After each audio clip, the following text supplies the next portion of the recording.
Kurt Angle says he is open to managing a WWE stable. Elsewhere, a former WWE superstar has made their TNA debut, and a current SmackDown star is set to work an indie show. It's all in the wrestling news.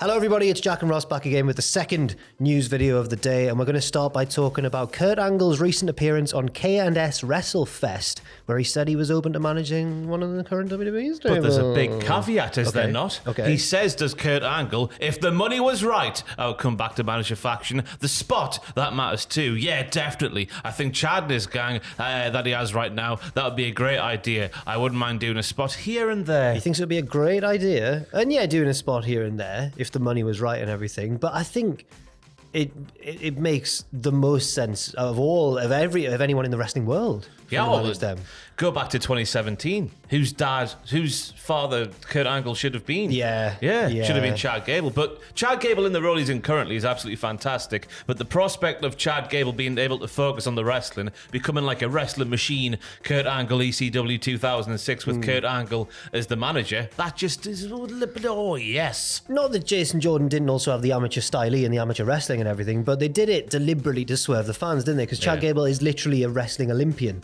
like Kurt Angle is. He's got the similar dorky personality. Brown hair as well. He just acts. Everyone has said from the minute Chad Gable started becoming a name, he's the next Kurt Angle. Yeah. In both wrestling and personality as well.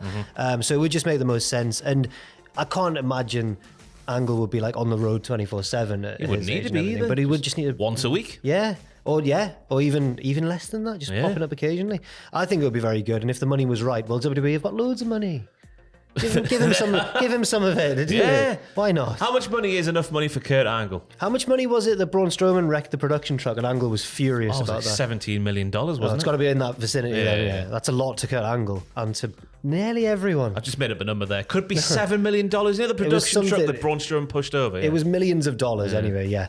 Now crossing the line over to TNA, because there's been a recent set of Impact TV tapings. Beware, because spoilers lie ahead.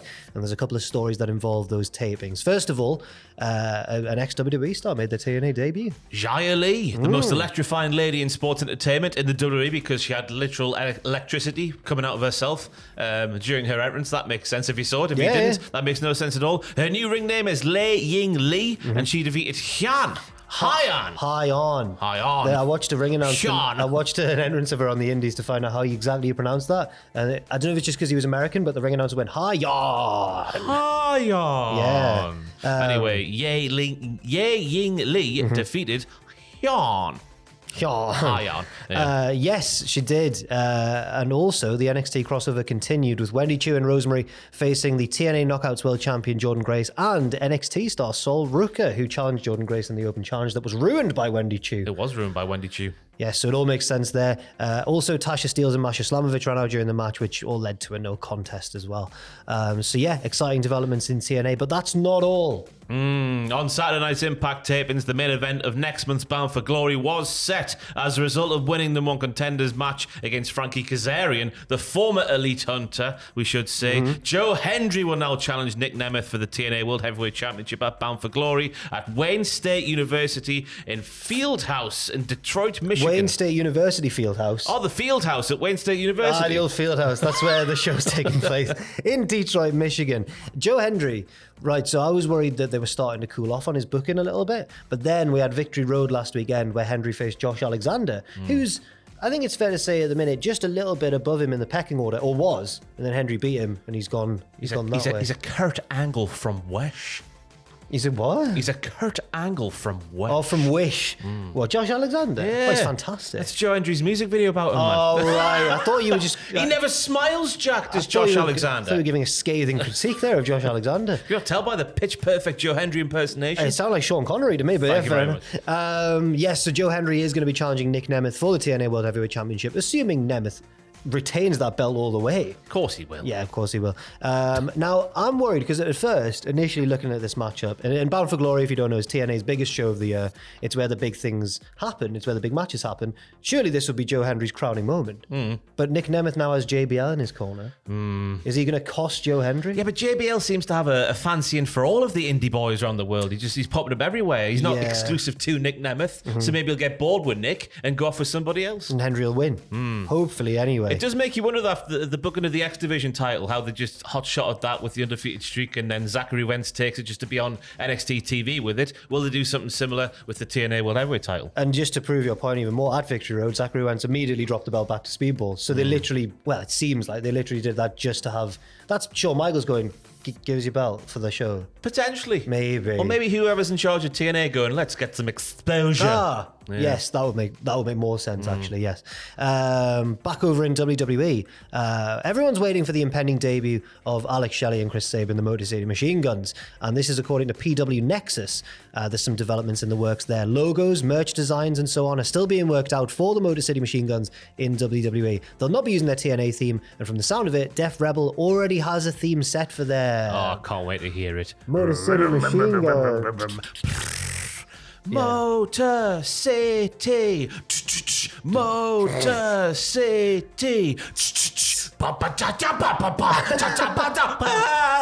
Yeah, that's what it'll sound. They love a trumpet as well sometimes. Yeah, just convoluted drums. That's what they love, Def Rebel. Yeah, that's what we want. I'm excited though to see them. Surely it's setting up. Well, nothing's been set up yet, but surely they're heading on a crash collision with Fraxion. You would think so. What a matchup. Yeah, and then you got to think about Chase U coming back in the fold as well. Obviously, when Andre Chase is healed up and ready to go, what a matchup that'll be. Yeah. On his own against both Machine Guns. Oh, no, with the Duke. With Duke. Of course, with Duke. How could he not be? On the main roster, a SmackDown superstar is about to make a shock appearance, maybe, you might say, at an indie show in Australia. Bloody Grayson Waller. He's accepted Jimmy Townsend's challenge for a big match at their big show, PWA Coliseum at the Metro Theatre in Sydney. Yeah, that's PWA Black Label's biggest show of the year. And Waller competed for them previously under the name Matty Wahlberg between 2017 and 2021 before he signed with WWE. One of his last singles matches for PWA was against Jimmy Townsend.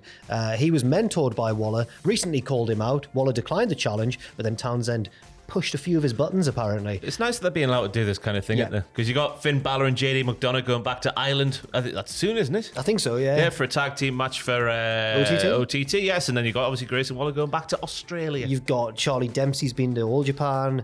His hometown, yeah. Tavion Heights, also from Japan, went over there recently as well. So yeah, it's nice to see WWE engaging more with the non-WWE world. But I'm always a bit sinister. They're trying to get in there. Is that extra motive, yeah. Trying to take over the world. Global localization. Exactly, as Triple H once said. And finally, Nigel McGuinness took to Twitter/X to ramp up his feud with Bryan Danielson. He tweeted a video and he had some nasty things to say. With 10 days to Grand Slam, we have yet to get a response from brittle Bryan Danielson about whether he'll be able to compete against me. With that in mind, I'm starting a daily call to action. It's the Fragile Countdown. Take to social media to explain why he is a coward. Maybe then we'll get an answer. Bryan, the ball's in your court. In the video as well, Nigel's wearing a t-shirt that says Bryan fears Nigel, #American coward. God. The only thing that I'm not sure about is why Moxley went, there's not going to be a title match at a Grand Slam. And then Nigel came out later on in the show and went, there is a title match at the show. Yeah. I sound like the F1 commentator there. Well, it's not been confirmed that it is going to be a title. I know it said a world title on the contract, but it has been said by those in charge of AEW, so we don't actually know if it's going to be a title match or if it's just going to be a grudge match between Danielson and Nigel McGuinness. It's worth mentioning as well that when I paraphrased that quote there from Nigel McGuinness, I left out a little bit, but he did mention he won't face me for the world title, so he's pushing for it to be the world title, of course. Why would he not? Yeah. But as you say, AEW yet to confirm that. Surely it will be. You think so? It's got to be. And then Moxley's going to take the #1 contender shot, and then Moxley will win the title. Moxley will win the title? Whoa, do you think? Yeah, I think you'll get the shot. I don't know if you'll win the title. We talk about it at the end of last week's podcast. If you haven't listened to that and you've got about 5 hours free, stick it on and enjoy the podcast. Or if you've got like 3, stick it on 1.5 and then you can get it done in 3. Yeah, fair enough. Thank you very much for watching this video. Leave your thoughts and opinions in the comment section down below and stay tuned to Cultaholic.com for all updates throughout the day. And there's a previous news video on the channel today already as well. I've been Jack, this has been Ross, and we'll see you very soon.